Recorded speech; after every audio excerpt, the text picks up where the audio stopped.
Take off that Navy Cross. Judge Conrad Mercer spoke as though he were asking me to remove a coat. The courtroom went silent. I stood before the bench in my Navy service dress, one hand resting lightly against my right side, where an old shoulder injury still tightened when I remained upright too long. The Navy Cross rested above my heart. I had not worn it to court for sympathy. That morning, I had attended a memorial ceremony at the naval station for my husband, Nathan Hale. His name had been added to a foundation wall honoring civilians who had supported military families. The ceremony ran late. I had brought civilian clothes. There had been no time to change. Behind me, my mother-in-law, Patricia Hale, gave a small smile. Her attorney rose. "Your Honor, the decoration creates an improper emotional impression." My attorney, Maya Collins, stood immediately. "Commander Hale is wearing an authorized uniform. The medal has no bearing on the estate dispute." Judge Mercer did not look at her. "This courtroom will not be used as a stage." I could feel Patricia watching me. She wanted anger. For years, she had told relatives that I hid behind my military record whenever anyone questioned me. If I raised my voice, she would call me unstable. If I removed the medal without question, she would call me ashamed. I looked toward the court reporter. Her hands had stopped above the machine. I touched the lower edge of the medal. Then I let my hand fall. "Your Honor," I said, "I will comply with any lawful order entered on the record." Patricia's smile weakened. Judge Mercer leaned forward. "You are not here to instruct this court." "No, Your Honor. I am asking that the instruction be preserved." His face tightened. "Enter it," he told the reporter. "The Navy Cross is distracting, unnecessary, and intended to influence the proceeding." The reporter began typing. Maya slowly opened the leather folder beside her. Inside was a certified judicial ethics packet filed 3 days earlier. Judge Mercer did not know the office of the chief judge had already opened a preliminary review. Patricia did not know either. I reached into my wallet and removed a small blue card. Judge Mercer watched me. "What are you doing?" "I need to make one call concerning a pending administrative matter." He gave a dismissive wave. "Make it quickly." I dialed the number printed beneath the file code. "This is Rebecca Hale," I said. "Ethics file Grant 74. The hearing is active, and the triggering conduct is now on the record." Less than 2 minutes later, the private telephone inside Judge Mercer's chambers began to ring. He answered it. The color drained from his face. Nathan had been dead for 40 minutes when Patricia asked me for the code to his safe. I was standing outside the cardiac intensive care unit. A nurse had placed Nathan's wedding ring and watch inside a clear hospital bag. Patricia barely looked at them. "Where does he keep the original company records?" she asked. I thought grief had distorted her words. Then she stepped closer. "The safe, Rebecca. I need the combination." Nathan's nephew Daniel stood beside her. He asked who would control Hale Marine Supply now that Nathan was gone. Patricia answered before I could. "The family will." Nathan's body was still inside the room. No one had asked what he wanted for the memorial. No one had asked whether I had been with him when he died. They wanted the safe, the company laptop, the ownership records. I placed Nathan's ring and watch inside my handbag. "We will discuss business after the funeral." Patricia's expression hardened. "This was family business before you arrived." "So was Nathan," I said. At the funeral reception, Patricia moved from table to table telling employees that Hale Marine Supply would soon return to proper family control. Daniel spoke with 2 senior managers near the exit. One of them later called me. Daniel had said I would return to retirement. Patricia would supervise the estate. He would handle company operations. 2 days later, a courier delivered a legal demand to my house. Patricia claimed rights to the home Nathan and I shared near the bay. She demanded the company voting shares, the private safe, insurance records, the harbor lease, and access to Nathan's business accounts. Attached was a complete inventory of assets. I did not call her. I did not send an angry message. I stamped the date of receipt on every page, scanned the envelope, and forwarded the entire package to Maya. She called me less than half an hour later. "Rebecca, this inventory was not created after Nathan died." The document metadata showed it had been prepared 9 days before his final hospitalization. It included a current value for the harbor lease that had never been publicly released. Only Nathan, the company accountant, and the lender had seen that number. Maya opened the creation history. The inventory had been made on Daniel's laptop. The date matched the day Patricia received a default notice from Community Atlantic Bank. The lawsuit had not begun with Nathan's death. His death had only given Patricia permission to use a plan she had already prepared. Nathan never called me a hero. That was one of the reasons I trusted him. When we met, people still occasionally asked about the Navy Cross. Nathan never asked me to describe the mission. He understood that metals could honor the living while carrying the names of people who never came home. He asked about logistics instead. Supply chains, vendor fraud, approval systems, the quiet work that kept people alive without appearing in photographs. At that time, Hale Marine Supply was close to collapse. The company had lost 2 major contracts. Fuel costs were rising. Payments were leaving through vendors with nearly identical names. Nathan believed the business had a sales problem. I found that it had a control problem. One employee could create a vendor, approve an invoice, and authorize payment without a second review. The same maintenance work had been billed twice under different company names. A fuel supplier had raised prices beyond the limits in its contract. Nathan asked me to help rebuild the system. I used part of my retirement savings and a portion of my injury compensation to stabilize payroll. The money kept more than 90 employees working while we renegotiated contracts and recovered missing funds. Nathan recorded every dollar as a capital contribution. Patricia called it a wife, helping her husband. She told relatives I had organized a few files and acted as though I owned the company. When she thought I could not hear her, she called me the metal. To her, the Navy Cross explained everything she refused to understand. It was easier to believe people respected me because of one decoration than to admit I had helped save her son's business. Nathan did not argue with her. He signed a board resolution recognizing my voting interest. He made 3 certified copies. One went to the company attorney. One remained in the corporate records. The third rested beneath the velvet lining of the walnut box where I kept the Navy Cross. The metal proves what you survived, Nathan once told me. The paper proves what you built. After Patricia's demand letter arrived, I opened the box. The Navy Cross was still there. The board resolution was gone. I checked the safe, the desk, Nathan's home files. Nothing. Then I remembered the watch the hospital had returned to me. The back plate had always sat slightly uneven against the case. I pressed my thumbnail beneath its edge. The plate opened. Inside was a key no longer than my smallest finger. The key inside Nathan's watch opened a private document box at Hale Marine Supply. Maya came with me. The box was stored behind the accounting office, inside a steel cabinet that required both a physical key and a company access code. Nathan had designed it that way after the business nearly failed. No one person was supposed to control both parts of the system. Inside the box were 4 folders and a small video drive. The first folder contained the revocation of Patricia's power of attorney. Nathan had originally granted her limited authority years earlier when he underwent his first heart procedure. The document allowed her to handle specific banking and company matters while he recovered. But 3 years ago, he had canceled it. The revocation was signed, notarized, sent by certified mail. There was a receipt showing Patricia had accepted delivery. Community Atlantic Bank had acknowledged the change in writing. Hale Marine Supply had updated its authorized signer list. Patricia's name had been removed. The authority she later claimed to possess had already ended. The second folder contained a corporate guarantee. It carried Nathan's company name and Patricia's signature. According to the document, Hale Marine Supply had guaranteed a loan for Daniel's business. The guarantee was dated almost 2 years after Patricia's authority had been revoked. She had attached an old scan of the power of attorney as proof she could sign. Nathan had written a note across the top, unauthorized, preserve original. The third folder held the stock ledger. My voting interest appeared exactly where Nathan said it would. The missing board resolution was referenced beside it. The fourth folder contained the trust records and a legal hold notice sent to the bank, the company attorney, and the county recorder. Nathan had not discovered one suspicious paper. He had discovered a plan. I connected the video drive to Maya's secure laptop. Nathan appeared on the screen. He looked tired but clear. He explained that Patricia had used the old power of attorney to support a loan he had never approved. He said he had confronted her. She begged him not to report the matter because Daniel's company would collapse and the family name would be damaged. Nathan chose to preserve the evidence first. He created the trust. He updated the company records. He protected the house. And he left instructions for Maya. I watched the man I loved explain a crisis he had never shared with me. The protection was real, so was the silence. Then Nathan named the amount of the loan. $1,800,000.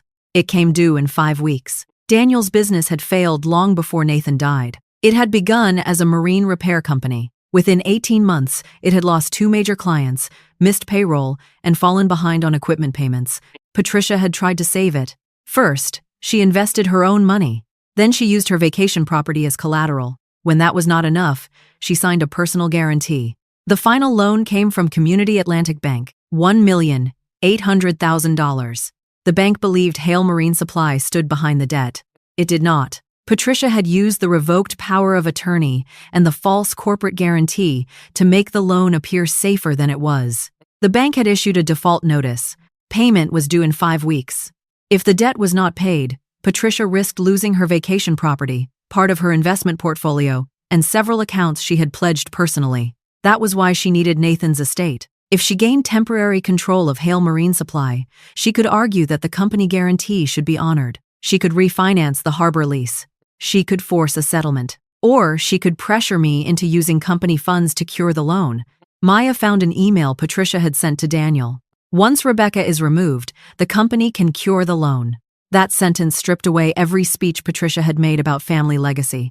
She did not need the house because it held Nathan's childhood memories. She needed it as leverage. She did not want the company because it carried the Hale name. She needed its assets. Maya then traced the bank's ownership and lending structure. Community Atlantic Bank was not directly connected to Patricia's attorney, but Judge Conrad Mercer's public disclosure showed that he owned shares in the bank's holding company. That fact alone did not prove misconduct. Judges were allowed to hold investments. The problem was that the bank had a direct financial interest in whether Patricia could reach Hale Marine Supply's assets. There was another connection.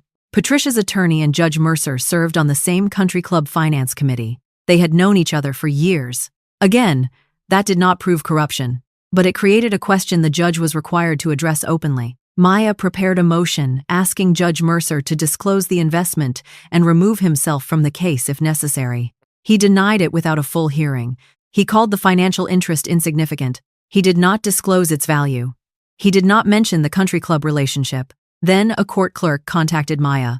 Patricia's attorney had visited Judge Mercer's chambers twice outside the scheduled proceedings, and he had brought a proposed order with him. The clerk did not give Maya the document directly. She hired her own attorney and provided a sworn affidavit through the proper legal process. That protected her. It also protected the evidence. The affidavit described 2 private visits by Patricia's attorney to Judge Mercer's chambers. Neither meeting appeared on the docket. During the second visit, the attorney brought a proposed court order on a portable drive. The order had already been written as though Judge Mercer had heard the evidence and ruled against me. It would freeze my authority as successor trustee. It would give Patricia temporary access to Hale Marine Supply's accounts, ownership records, and private safe. It would also allow her to inspect the harbor lease and begin negotiating with lenders. The hearing had not happened yet. No witness had testified. No evidence had been admitted. But the order already described me as a risk to the estate. Maya obtained a forensic copy through a preservation request. The metadata showed that the document had been created in Patricia's attorney's office. Judge Mercer had not signed it, but the clerk stated that he had asked her to format it using his standard template. He also asked her to insert an additional finding. The blood family has the superior, equitable claim. That sentence did not come from any statute. It did not come from the trust. It did not come from the deed. It came from Patricia's story. Maya added the clerk's affidavit, the visitor log, the draft order, and the metadata report to the motion to recuse. Judge Mercer denied the motion again. He said no final ruling had been made. He described the proposed order as routine advocacy. Then, his treatment of our case changed. He limited discovery into the false guarantee. He refused to allow immediate testimony from the bank officer who had received Nathan's revocation notice. He restricted how much evidence Maya could present about my capital contribution. And he issued a courtroom directive stating that military decorations should not be worn unless directly relevant to the case.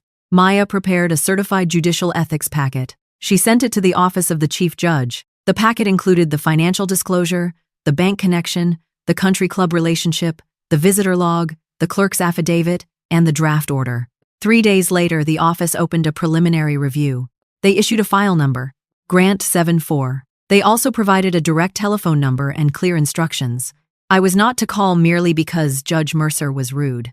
I was not to call because he ruled against us. I was to call only if he continued the hearing, refused disclosure again, used language from the unfiled order, or retaliated against me on the record. I wrote the file number on a small blue card. On the morning of the hearing, I attended Nathan's memorial ceremony at the naval station. I brought civilian clothes in a garment bag. The ceremony ran late. By the time I reached the courthouse, changing would have made me miss the hearing. Maya was waiting beside the courtroom doors. She looked at the blue card in my hand. "Do not call unless he gives us the last piece himself," she said. I placed the card inside my wallet. Then we entered the courtroom. The blue card remained inside my wallet for 3 days. It contained no rank, no military contact, no private favor, only a direct telephone number and a file code. Grant 7-4. The office of the chief judge had opened a preliminary review after receiving Maya's certified packet. The packet contained Judge Mercer's financial disclosure, the bank connection, the chamber's visitor log, the clerk's affidavit, and the proposed order written before our hearing. The office had not promised to remove him. It had not said the evidence proved corruption. It had given us a narrow instruction: call only if the conduct continued during an active proceeding. The trigger had to be visible, documented, preserved. Judge Mercer had to give the final piece himself. That was why Maya asked the court to preserve the video and live transcript. It was also why she warned me not to react to insults that happened outside the official record. A rude remark in a hallway could be denied. A signed order could be reviewed.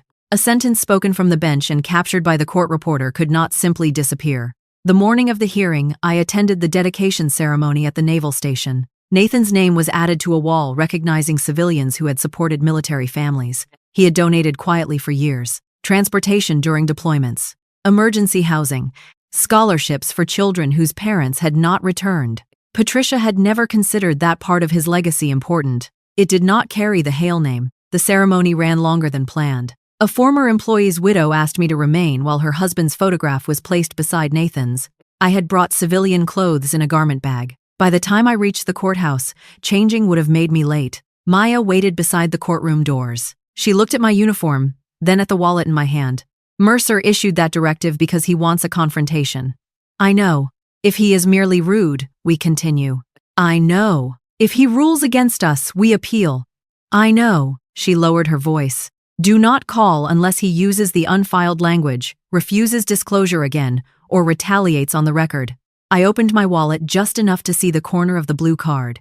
I will not give him the evidence, I said. Maya nodded. He has to give it to us.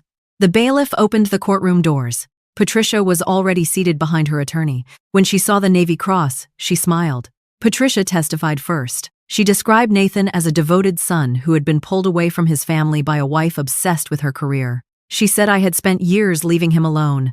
She said I knew little about Hale Marine Supply and had used Nathan's declining health to take control. Her attorney held up the old power of attorney. He did not mention that Nathan had revoked it 3 years earlier. He called Patricia the person Nathan had always trusted with family assets. Maya rose. Your Honor, the revocation and bank acknowledgement are already marked for identification. Judge Mercer lifted a hand. We will not turn this hearing into an audit of every family disagreement. The authority being presented no longer existed. That is your interpretation. It is the bank's written record. Judge Mercer looked toward Patricia's attorney. Continue. Patricia said the estate should remain with Nathan's blood family. She called my ownership interest temporary. She called the marital trust suspicious. Then Judge Mercer used the exact sentence from the proposed order. The blood family has the superior equitable claim. Maya stopped writing. I looked toward the court reporter. Her hands continued moving. The sentence was now part of the official record. Maya stood again. Your Honor, we renew our request for disclosure concerning your financial interest in Community Atlantic Bank and your relationship with opposing counsel. Denied. We also renew the motion for recusal. Denied. Judge Mercer's eyes moved toward my uniform. The room seemed to shrink around that look. Patricia leaned back in her chair. Her mouth curved slightly. Judge Mercer pointed toward my chest. Take off that Navy Cross. No one moved. Maya rose. Your Honor, the decoration is lawful and has no evidentiary role. It is being used to influence this proceeding. I have made no reference to it, I said. You are not permitted to argue. I remained still. He expected me to reach for the medal. Instead, I looked at the court reporter. Your Honor, I will comply with any lawful order entered on the record. Patricia's smile deepened. Judge Mercer leaned forward. Enter this clearly. Commander Hale is ordered to remove the Navy Cross because it is distracting, unnecessary, and intended to manipulate the court. The reporter recorded every word. Maya looked at me. The financial disclosure had been refused again. The language from the draft order had been repeated. The retaliatory instruction was now preserved. Judge Mercer had supplied every trigger listed in the ethics notice. I opened my wallet. The small blue card rested behind my identification. Judge Mercer watched me take it out. What is that? A file number. For what? A pending administrative matter. His expression turned dismissive. If you need to make a complaint, do it after this hearing. The instructions require me to call while the proceeding is active. For the first time, Patricia stopped smiling. Judge Mercer looked toward the clock. You have 1 minute. I did not leave the courtroom. I did not call an admiral. I did not call a senator. I called the number printed on the blue card. A woman answered. Office of the Chief Judge. This is Rebecca Hale, I said. Ethics File Grant 7-4. The hearing is active, and the triggering conduct is now on the record. There was a pause. Remain available. Do not end the call. I placed the phone on speaker beside Maya's folder. The woman asked for the courtroom number and the current case name. Maya gave both. Through the line, I heard typing. The administrator's office checked the docket. Maya identified the transcript markers where Judge Mercer had repeated the unfiled language, denied disclosure, and ordered the medal removed. The woman asked whether the court reporter was still present. Yes, Maya said. Has the hearing been adjourned? No. Judge Mercer's face had begun to change. He looked toward his clerk. What exactly was filed with the chief judge? The clerk did not answer. A second voice came onto the call. This is Court Administrator Lewis. Preserve the proceeding. No records are to be altered, closed, or removed. Judge Mercer stood. This is an improper interruption of my courtroom. The private telephone inside his chambers began to ring. No one moved to answer it. The ringing continued. Judge Mercer looked at the bailiff. Bring me the phone. The bailiff retrieved the receiver from chambers and placed it on the bench. Judge Mercer answered. Mercer. We could not hear the voice on the other end. We did not need to. His shoulders stiffened. He looked toward Maya's certified folder, then toward the court reporter. The color left his face. I understand the motion was denied, he said. A pause. No, I did not disclose the full value. Another pause. The proposed order was not entered. His eyes moved toward Patricia's attorney. I reviewed it as routine advocacy. The voice continued. Judge Mercer's hand tightened around the receiver. Yes, Chief Judge. He listened for several more seconds. Then he lowered the phone. Court is in recess. The administrator's voice came through my phone. For clarity, Judge Mercer has been directed not to resume this matter. All exhibits, recordings, chambers, communications, and draft orders are under preservation. The rear doors opened. Court Administrator Lewis entered with an ethics attorney and the security supervisor. Judge Mercer stepped down from the bench. Patricia rose. Her attorney pulled lightly at her sleeve and told her to remain seated. The ethics attorney addressed him. Counsel, you are not to leave the building until the forensic preservation of the proposed order and related communications is complete. Patricia looked at me. What did you do? I placed the blue card back inside my wallet. I made the call they told me to make. The administrator collected Judge Mercer's case file. The judge had not been fired. No career had ended in a single minute. But he had been removed from our case. And for the first time since Nathan died, Patricia no longer had a judge controlling which records the court was allowed to see. Part 10. Patricia lost control of the story. The removal of Judge Mercer did not end Patricia's case. It ended her control over how the case was heard. A new judge was assigned. Before the next hearing, every document connected to the estate, the company, and the loan was preserved. That included the old power of attorney, Nathan's revocation notice, the bank acknowledgement, the false corporate guarantee, the stock ledger, the trust, the courtroom transcript, and the proposed order Patricia's attorney had carried into Judge Mercer's chambers. Patricia's first response was to deny that she understood any of it. She said Daniel handled the business documents. Daniel said Patricia had made the decisions. Her attorney said he had relied on the records she provided. The family that had presented itself as united began assigning blame before anyone asked them to. Maya started with the power of attorney. Nathan had revoked it 3 years before Patricia used it to support the loan. The certified mail receipt showed that Patricia had personally accepted the notice. Community Atlantic Bank had acknowledged the revocation in writing. Hale Marine Supply had removed her from the authorized signer list. Patricia had not made an innocent mistake. She knew the authority had ended. Then Maya presented the corporate guarantee. The metadata showed that the file had been created on Daniel's laptop. The electronic copy of Nathan's signature came from an older vendor agreement. The notary listed on the guarantee had no journal entry for Patricia on the signing date. Daniel claimed he thought Patricia still had authority. Maya opened an email he had sent her 2 days before the loan closed. Are you sure Uncle Nathan canceled the old paper? Patricia's reply was shorter. The bank does not need to know. The courtroom became quiet. Patricia looked toward her attorney. He moved his chair slightly away from her. Maya then presented a scan of the stock ledger. One page had been torn from the original book. That page recorded my voting interest. Patricia had claimed she had never seen it. But the same page appeared in an email she sent Daniel months before Nathan died. She had photographed the ledger inside Nathan's office. She knew I owned part of the company. She knew the power of attorney was dead. And she knew Nathan had changed the estate structure. Still, she had signed an affidavit saying the opposite. Maya connected Nathan's video drive. My husband appeared on the courtroom screen. He looked tired, but his voice was clear. Rebecca's capital contribution is permanent, he said. Her voting interest is valid. My mother has no authority to sign for Hale Marine Supply. Any document stating otherwise should be treated as unauthorized. Patricia closed her eyes. Nathan continued. If my mother challenges Rebecca's ownership or attempts to use the company to satisfy Daniel's debt, the fixed inheritance reserved for her will be forfeited. Patricia opened her eyes again. The clause had not been activated by Nathan's death. It had been activated by her own affidavit. The new judge heard the case in a smaller courtroom. There were no speeches about military honor, no comments about bloodline. No one asked me to remove anything. Maya began with the house. The deed showed that Nathan and I had transferred it into a marital trust. The trust named me as beneficiary and successor trustee. Patricia had no ownership interest. Then came Hale Marine Supply. The board resolution recognized my capital contribution and voting rights. The stock ledger confirmed it.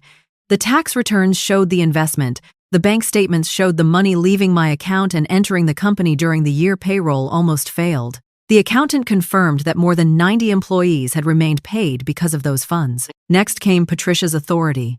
Nathan had revoked the power of attorney. Patricia had received notice.